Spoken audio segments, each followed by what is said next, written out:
and perspectives can be overwhelming in our present world of information overload. This is introducing Ground Zero. Ground Zero is a current affairs discussion phone-in program covering topical issues in the polity. The program is a platform for an in-depth analysis of trending issues by professionals, authorities in various fields, analysts, and key actors in the polity. Ground Zero gives the listener an opportunity to contribute to the discussion via phone call, SMS, Twitter, Facebook, and Instagram. From the conservatively serious to the ridiculously funny, Ground Zero accommodates them all. Professionals, urban contemporary businessmen and women, policymakers, public service workers, students, artisans, traders, and the in-between. Ground Zero comes up on Tuesdays from 5 to 6 p.m. and Saturdays 4 to 5 p.m. Ground Zero. This program is exclusive to Invicta 98.9 FM. Tune in.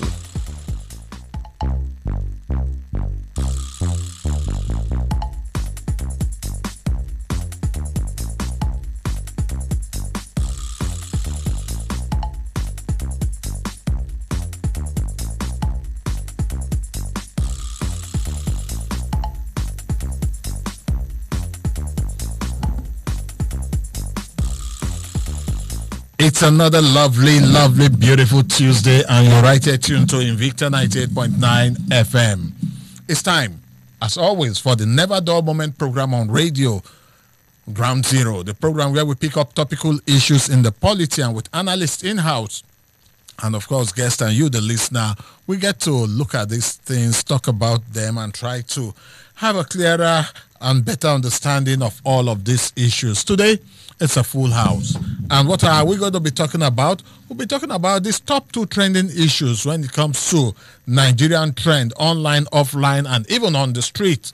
I'm talking about the Southern Governors Forum. There are so many things that are coming out of that particular meeting. Also, another trending issue is the Petroleum Industry Bill. We'll be looking at the gains and the losses, and of course, controversy that is trailing the signing, or rather passing, of the bill. What are those issues? In the course of the program today, we'll also understand what these issues are. Like I said, the studio is full and loaded, and we are ready and good to go. I have with me in the studio three gentlemen. They are not new to Ground Zero, and their wealth of depth is going to add value to our discussion this morning. This afternoon? This evening. I started from morning, afternoon. It's because of the topic. The topic is a bit controversial. Very. And since morning, it's been trending. Okay, I have a politician with me. I have a development worker with me. I also have a veteran journalist. And together, we shall all be looking at all of this. Starting from the politician in our midst, Samuel Yohana. He is a politician and a public affairs analyst. Samuel Yohana, you're welcome to Ground Zero. Thank you, and good evening, Mr. Idris and listeners at home. I also have with me this evening Yusuf Goje. He's from the Coalition of Association in Leadership, Peace, Empowerment, and Development, CARPED. Yusuf Goje, you're welcome to Ground Zero. Thank you for having me today. The last but definitely not the least, and he used to be the recording decimal in Ground Zero, but I don't know what's happening these past few days. I'm talking about the one and only veteran journalist and media strategist, Eddie Ochibo. Eddie Ochibo, you are welcome to Ground Zero.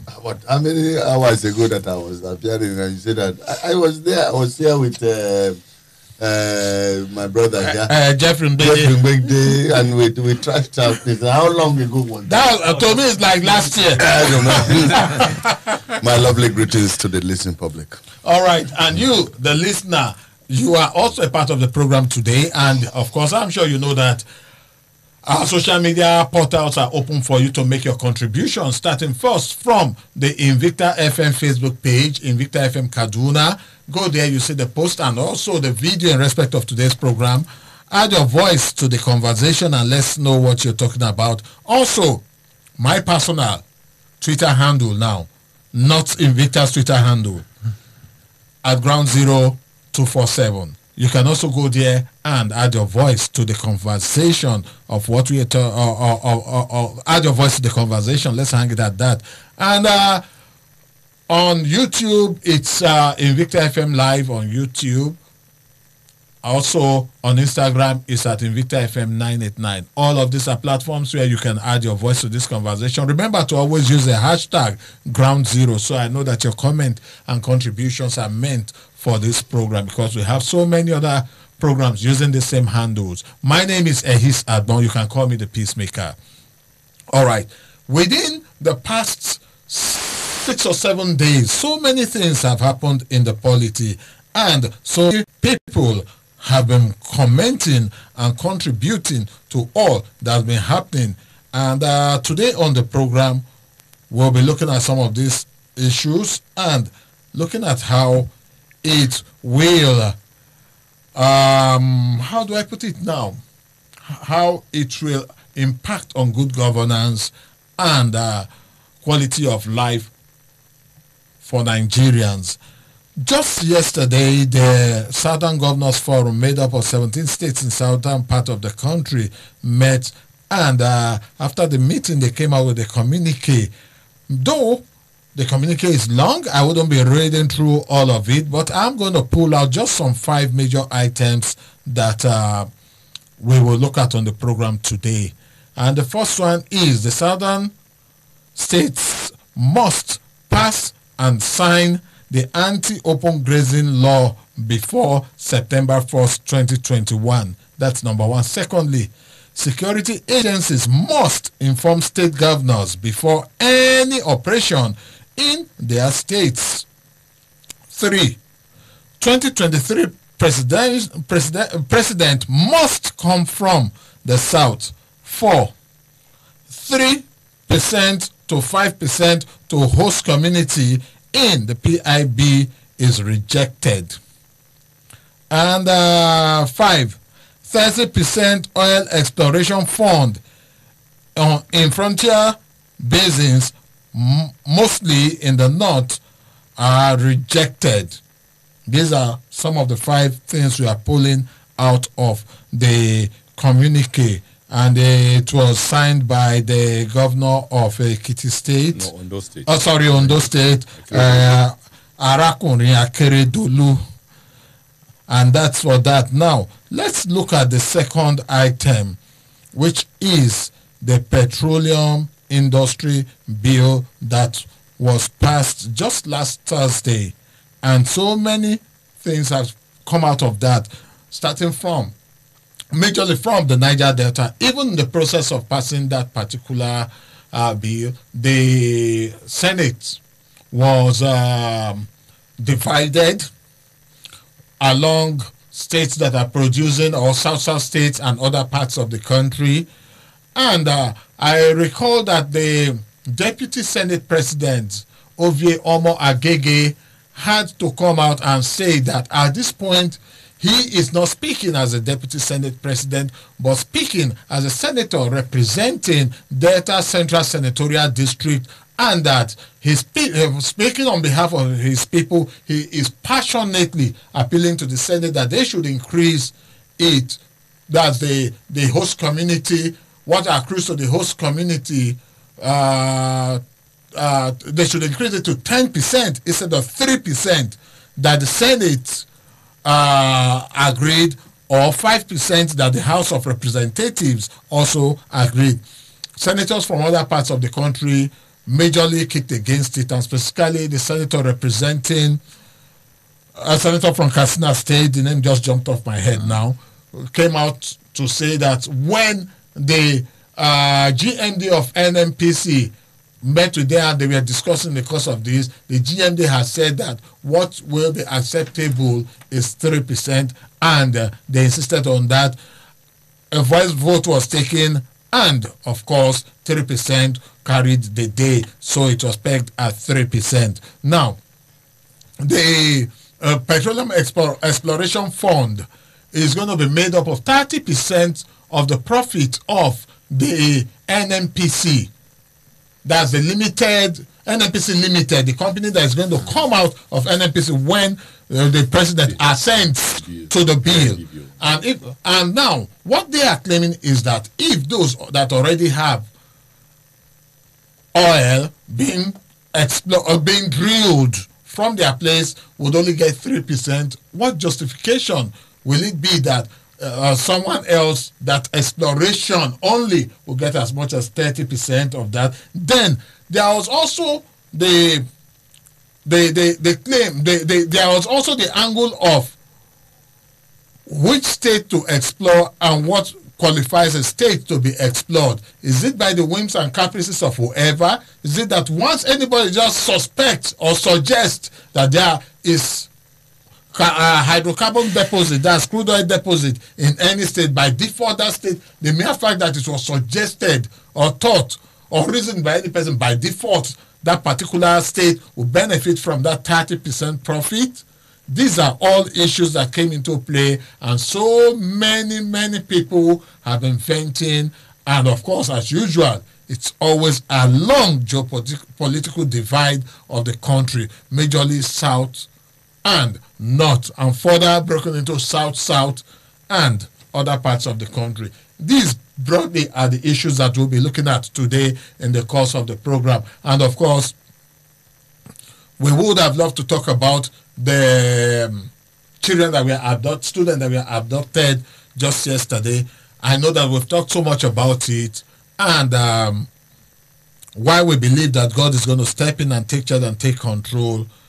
We also would want everybody to know that all hands are on deck. Everybody is trying in their only two way to make sure that these children come back home safely, unhurt and unharmed. But first, let's start to talk about our topic of discussion this morning. I have to start from Yusuf Goje. All of this. Why I'm starting from you, I know you're a numbers person. You understand numbers.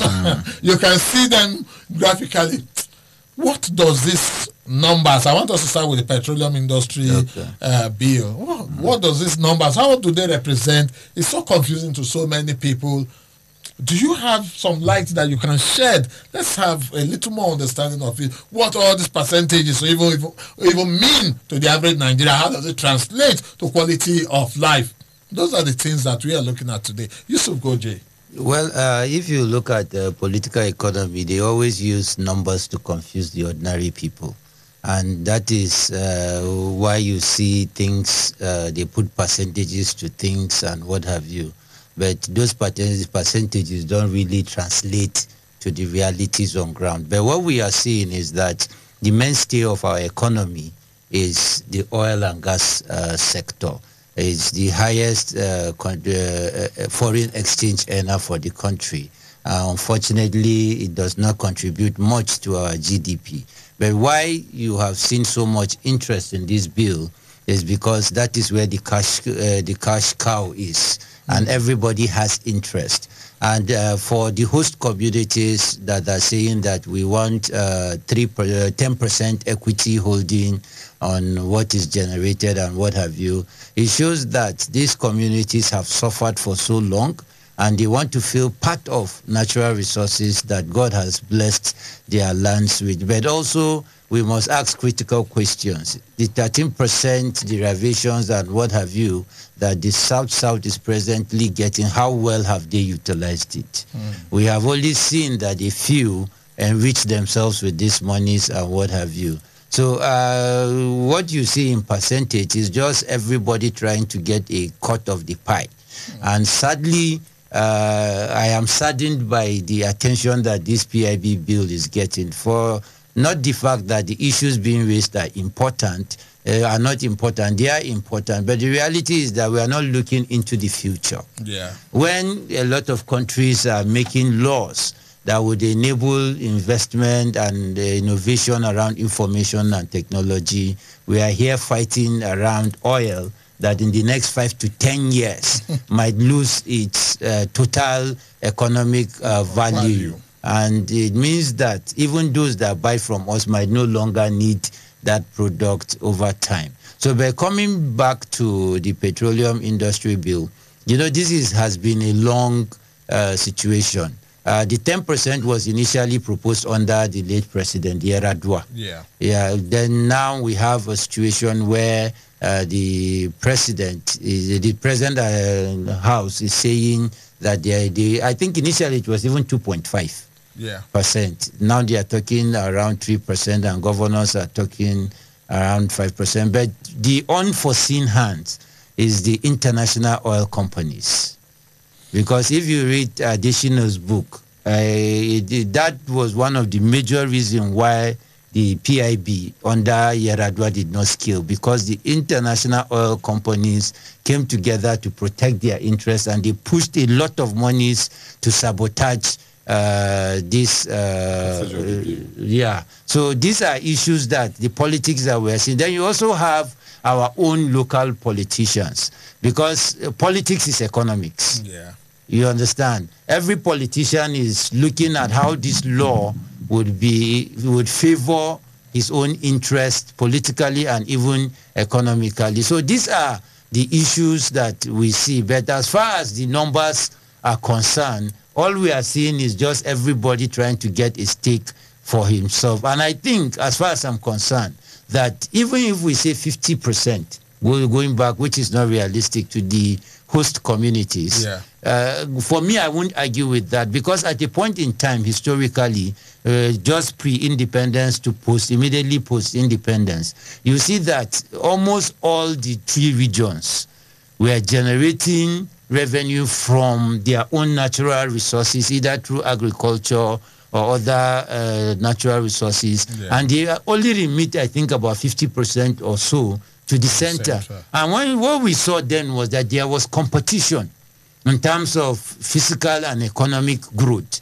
We saw what Awolowo was able to do with the South-West. We saw what Zeke. Opara, yes, in the Southeast, while Ahmadu Bello did in the North. Look at some of these things. Some of the things that we're still enjoying are because of those legacies that were left. So I think what we are seeing playing out is corruption in the PIB bill. Because although now it has been broken down to so many components and entities, you understand? But to say the least, it is high time that the law is amended and a new act introduced, because I know the last Petroleum Act that we had was in 1967. Wow. Then the other Petroleum Profit Tax law was in 1959. So, and between that time and today, a lot of realities have changed. Yes, dynamics. You understand? And if you also have to look at the fact that it's going to encourage transparency and accountability, you recall that at a point we discussed that this refinery in Kaduna State gave Nigeria 0 revenue. But in 2018, they spent 65 billion naira. So you imagine how much is allocated to agriculture at the national level. I doubt whether it's up to 200 billion naira. So imagine that NNPC Kaduna spent 60 billion naira. Imagine that money is put into agriculture. We wouldn't be fighting over what gets into the petroleum industry bill. So these are some of the dynamic issues, but it is good that it is coming to light. It is good that it is targeted towards making the environment investor friendly, because NNPC cannot continue to run the sector efficiently, because they are like the big elephant in the room. You understand? And as far as we know, if they continue in that light, then the possibility that corruption would thrive would be high. So I think people should look out for numbers, yes, but let's also dig out the real issues behind the numbers. Okay, I'll come to Eddie Ochigbo now. And I know that as a journalist, and I know the petroleum and gas sector is one area that you have a passion for, that you cover. What's the word on the street? Thank you very much. I think I appreciate the way Goji has captured the scenario. But then, before I go into that, let me draw some analogies about the difference between natural resources and human resources. And what we are facing in this country is that we don't think we have natural resources when we don't think we have human resources when we have it in abundance. Today, Rwanda came out of a very, very, terrible insurrection war, and what do they have? Do they have oil? What do they have? They only have human resources. Today, they are one of the greatest economies in Africa. But here we are, we have both human and natural resources. And both has become a cost on us, which is very, very unfortunate. The PIB Act or law that they have so compromised and made it look difficult to pass is to ease, like Goje said, ease or try to take the monopoly away from they call it a national corporation that is purely a government run. You don't know the difference between NNPC and government and the rest of this. So take it away, redefine it, and see how the people, when I say the people, I mean both the Niger Delta, the Nigerian people, and all this will benefit from those resources. That's the essence of the PIB. How you attract investors, how you make the business environment conducive, to grow it from these comatose that, Goje put it. Yeah. You spend 60 billion on something that's not working. Does that make sense? So you can see that forces that they started throwing spanners into the wheel of progress. Those political forces that have brought us into the mess that we find ourselves today. They want things to remain, untidy. Yeah. So that they continue to benefit. Instead of tidying up this. So my take is that I wish that we de-emphasize natural resources, especially the oil and gas, because it's even running out of time. It could soon be out of tune. And consider the abundance of human resources that we have. The kind of human resources that put Rwanda today on the global map. Yeah, and to harness all of this, that's where the politician comes in. Now, Samuel Yohana, yes, you're a key player in politics in Nigeria, yes, and I know that for us to I'm trying to get the words that will not seem as if I am taking a position. Politically, what do you think this passage means to Nigeria as a looking at it from the eye of a politician? Angle? Yes.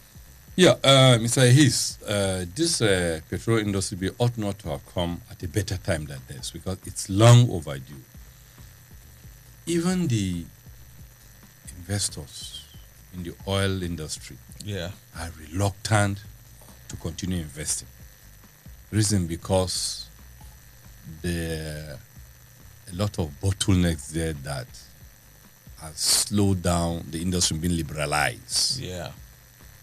With the passage of the petroleum industry bill, I'm sure more investors will come in. Because if you look at even our OPEC quota, I think we allocated 2.3 million barrels per day. But we've not been doing up to 2 million barrels per day. Yeah. Because one, the infrastructures are outdated. They need to be improved upon. And if there's no investment, how can you improve in it? Yeah. And you see the host communities. There have been issues with the host communities because they've not been treated fairly by the major oil exploration companies. So it's a welcome idea, and I think in terms of the percentage, honestly, when you were reading the 3%, I was shaking my head. It's not fair. It's not fair. It's nothing to write home about. If anybody have visited those areas where this oil is being explored, you will feel sorry for the people the host community. You feel sorry for them. The environmental degradation every day. They can't farm anymore. They can't fish. Their major occupation there is fishing. They can't fish anymore. So I am glad it has come, and I hope when it gets to the desk of Mr. President, he will append his signature on this so that we can move forward. Okay. Honestly, because we've been stagnant in one place for years. The program is Ground Zero on Invicta 98.9 FM, and we'll take some messages. But before then, we've been talking about the petroleum industry bill that has been passed by the Senate, and hopefully waiting the assent of the president. After this time out, we will be looking at the Southern Governors Forum and what came out of their meeting held in Lagos just yesterday.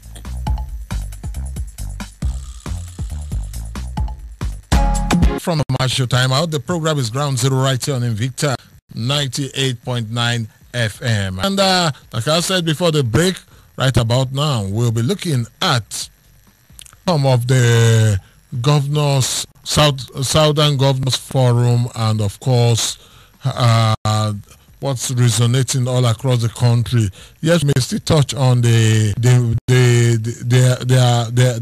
position on the PIB, but let's first look at some other aspect of it, where first of all they say that all southern states must pass and sign the anti-open grazing law before the 1st of September. I'll start with Eddie. Your take on that? Thank you very much, Eddie. My own take on that is that signals serious division in the ruling party. Ruling? Is it not ruling? No. Southern governors are not necessarily the ruling. Even their chairman is signals danger in the ruling party. I know what I'm talking about. Okay. You know why? Why? Those Southern governors, most of them, the percentage this and they are from APC. Yeah. Not really. I said, not really. Most of the state PDP are controlling in the south. Okay, let's quickly do a rough run. Do a rough run and see. I'm telling you that there's a division. Wait, Lagos is APC. Yes. Ogun is APC. Yes. Oyo is PDP. Yes. Osun is APC. Yes. Ondo is APC. Yes.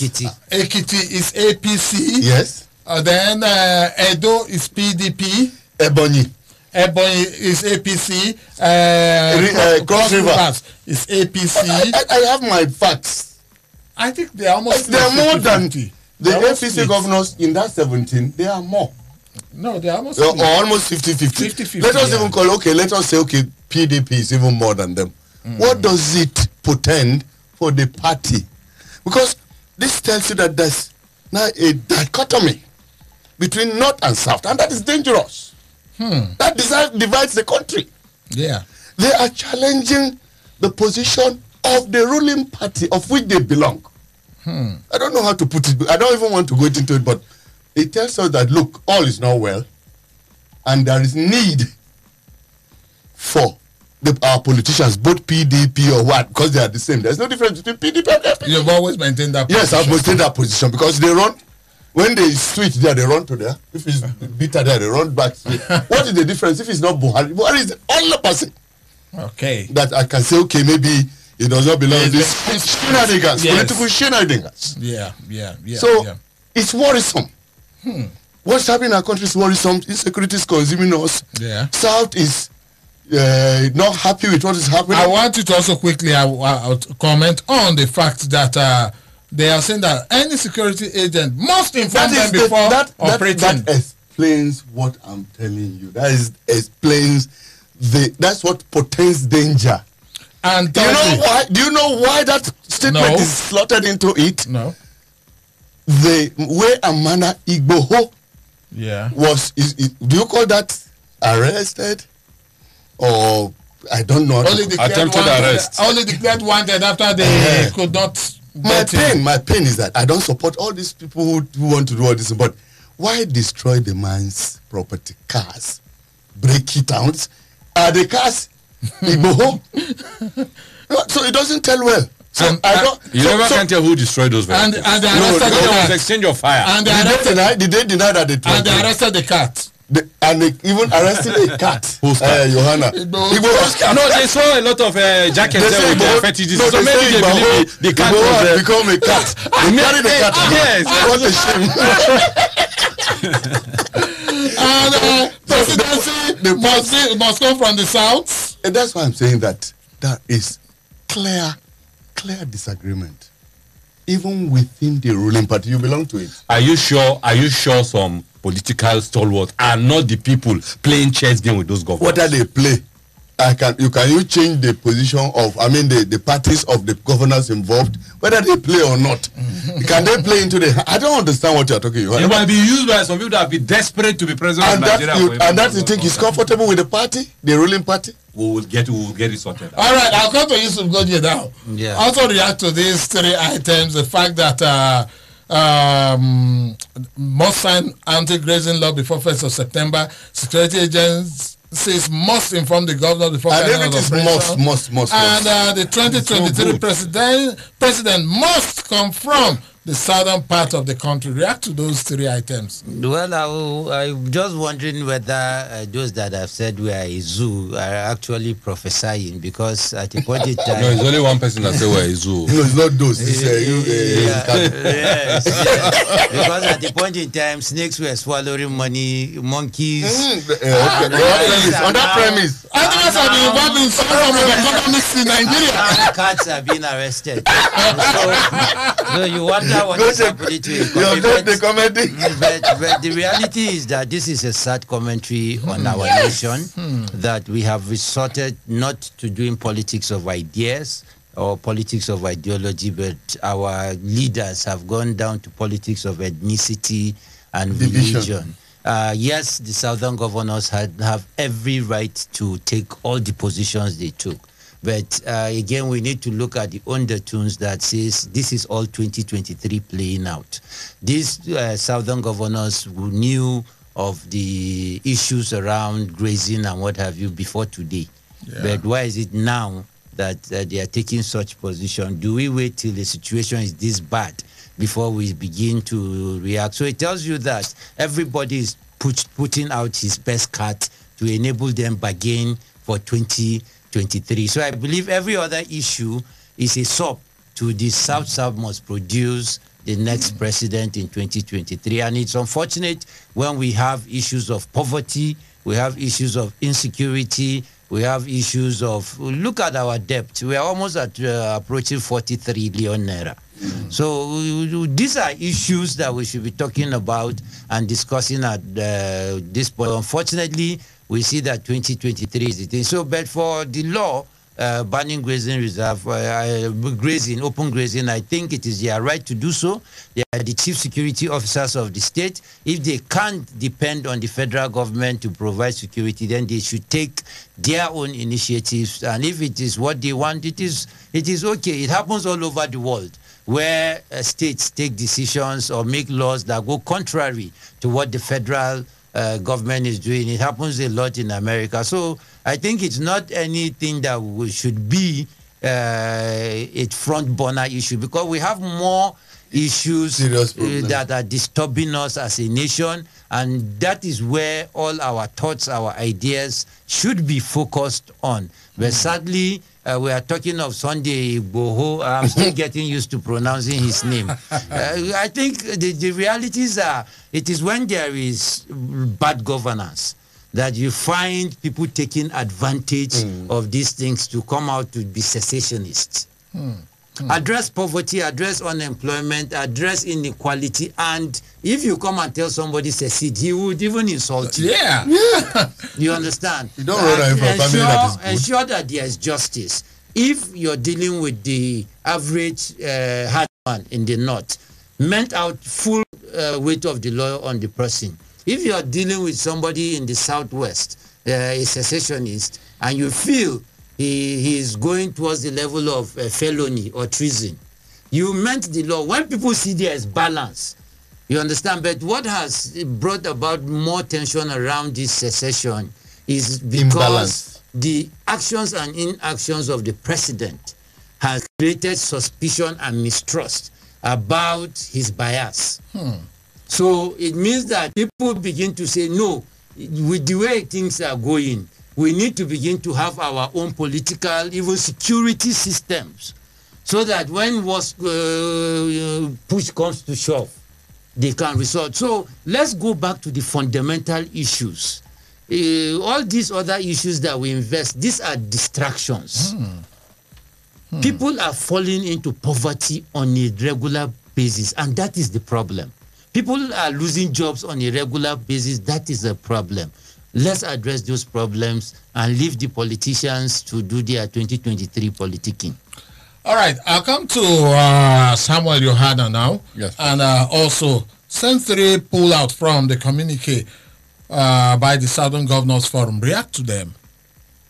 Well, the way I look at it, I think the Southern Governors Forum have decided to regionalize most of the issues they brought up there.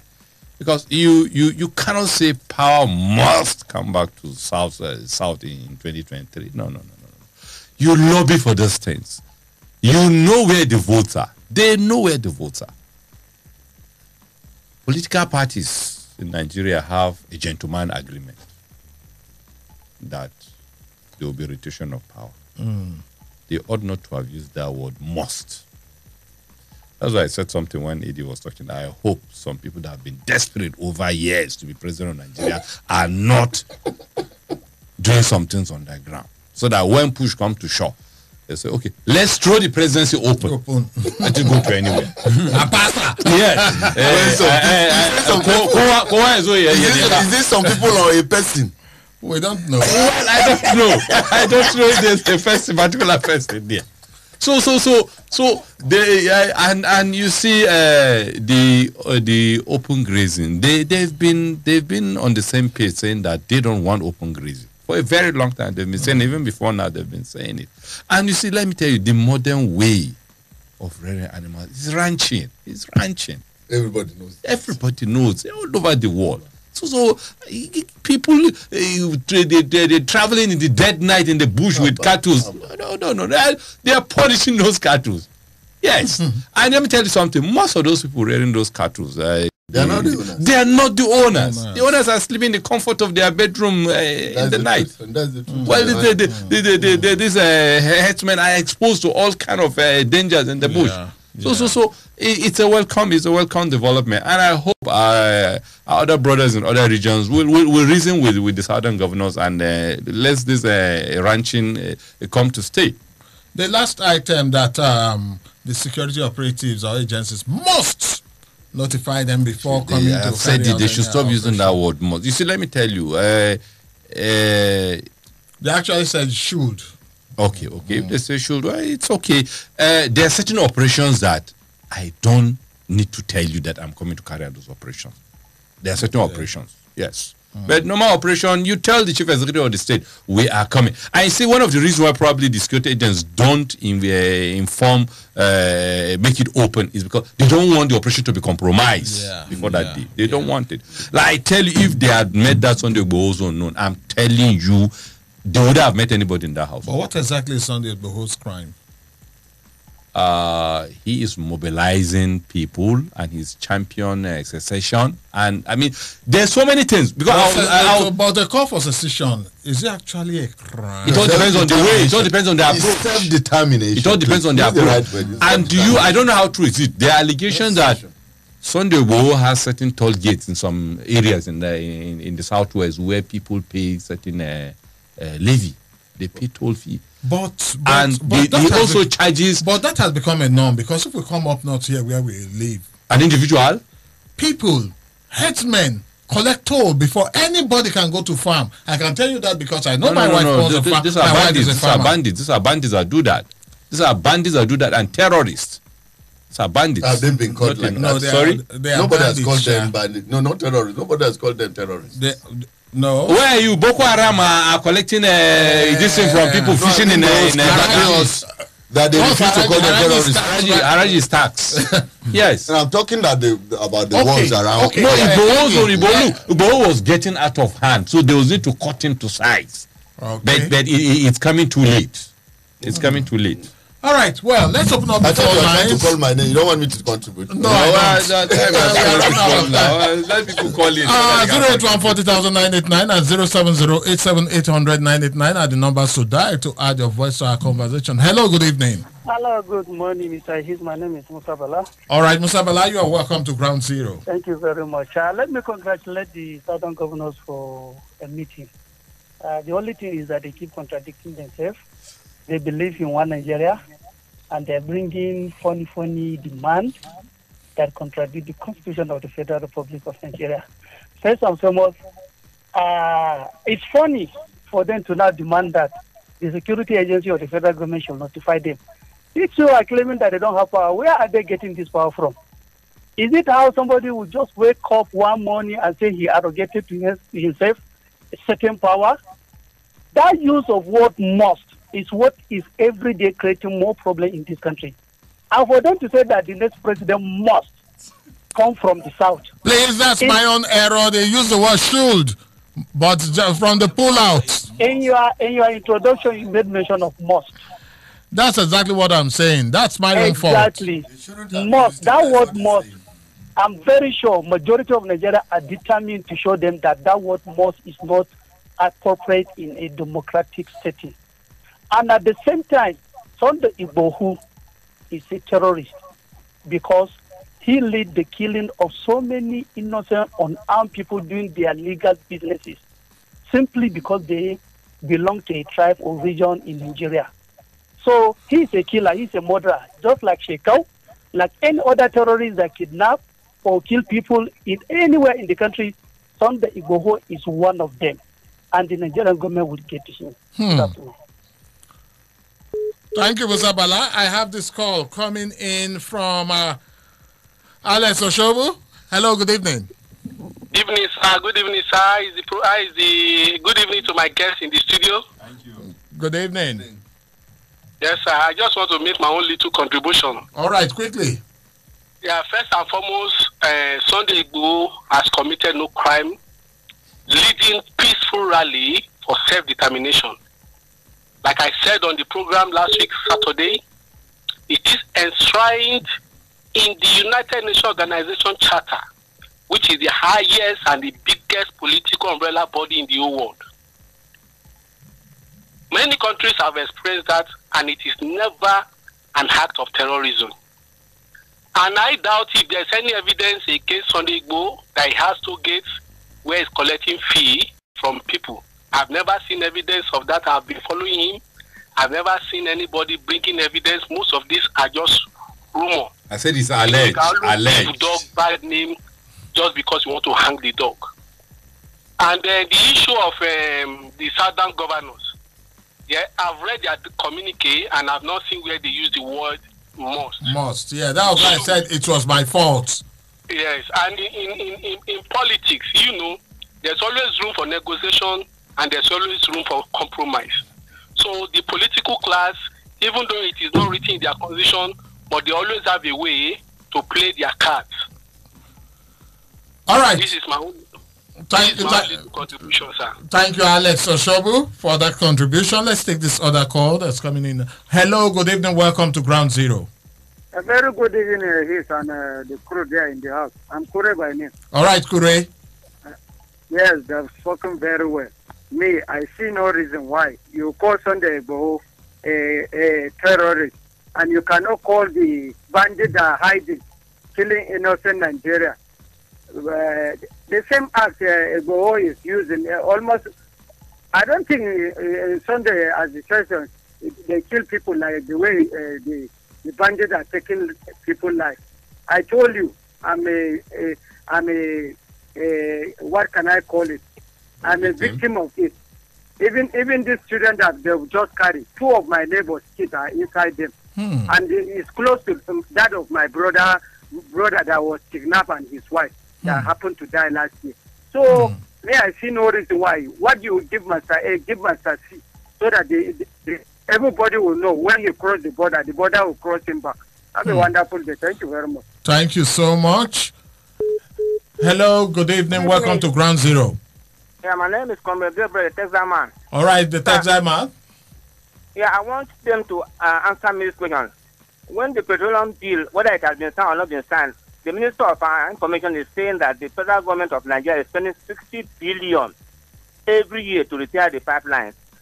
Secondly, with what is happening in this country, I think the war, even if you say must or shall, but not the second governor, as far as they didn't make any trouble, I think it's correct because it has taken a long time. If you see the appointment in the government now, if they use that word, I think it's not bad at all. And thirdly, why is it that the president has refused to declare these bandits Boko Haram or other terrorists, and he was quick to declare people from the southeast terrorists? Thank you. Thank you so much. No, it's not Boko Haram, it's the bandits. The headsmen. The kidnappers. Headsmen, kidnappers. I guess that's all the calls we can take now. Let's quickly come to the studio and give our parting shots. I'll start from Eddie Ochidbo. Thank you very much, Ahiz. I think this topic of the day is very germane, and we'll be able to look at it passionately and dispassionately. What I will say as my parting shot is that what is good for the goose is good for the gander. And we Nigerians, both politicians, members of the electorate, we've mounted this over and over again, what is good, and yet we do it the opposite way. It is time for us to have some kind of, re-examination of our, position or our existence as a country, and see how we can move forward. Not necessarily following the antics and politricks of our politicians. Okay. But being true, speaking truth to power. I'm talking about we now as analysts. Let's speak truth to power. Let people know that things are actually wrong and we are not on the right path at all. Samuel Yohana, your parting shots. My parting shots are for the southern governors. Politics about negotiation. So they should see how they will start negotiating with other regions so that they will get the support of other regions. That we all know. The major political parties are working on zoning their presidential slot to the south. Then there they can go and do their micro-zoning. Then for the PIB, I will urge the Senate to review it to 5% and see how the president can append his signature on it. Then it will become a reality. Yusuf Goje, your parting shots. All right. All I have to say is that politics is a game of strategy, and we as citizens should not be the collateral damage that will come out of that. So we must keep our eyes open and ensure that we follow the real issues that concern us, because what we are seeing now is politics of divide and rule, and we shouldn't allow that distract us from the main issues. And also for the PIB bill, for me, again, it comes back to politics, because in 2018, it was broken down. The 8th Assembly had already passed it, but the president refused to sign it, majorly because of the political disagreement with the Senate then. So we pray that this time around that we have people from the same party and are in agreement that this bill will be passed. But the major issues for us are issues of addressing poverty, issues of addressing unemployment, and stampeding the insecurity that is widespread, in line with the 1999 Constitution, which says the primary purpose of government is the security and welfare of the people. Thank you. All right. That's about the size of the program today. I want to sincerely appreciate Eddie Ochidbo, veteran journalist and media strategist, for having time to be on Ground Zero today. The pleasure is mine. Yusuf Goje. Always my pleasure. And to Samuel Yohana. Thank you, Mr. Ehiz, and thank you, listeners at home. All right. My name is Ehiz Adon. Until on Saturday, when I'll be on again for a fresh package of the program, Ground Zero, I want to say this to you like always. Whatever neighbors and aspirations in this noisy confusion of life. You should learn how to keep peace with your soul. With all its charm, drudgery, and broken dreams, it's still a beautiful world that we live in. So be careful. Strive to be happy. Jeffrey Nde has been around looking and taking care of some stuff. I would say, plant the tree today, water it, and watch it grow. May the good mighty Lord bless and keep us all.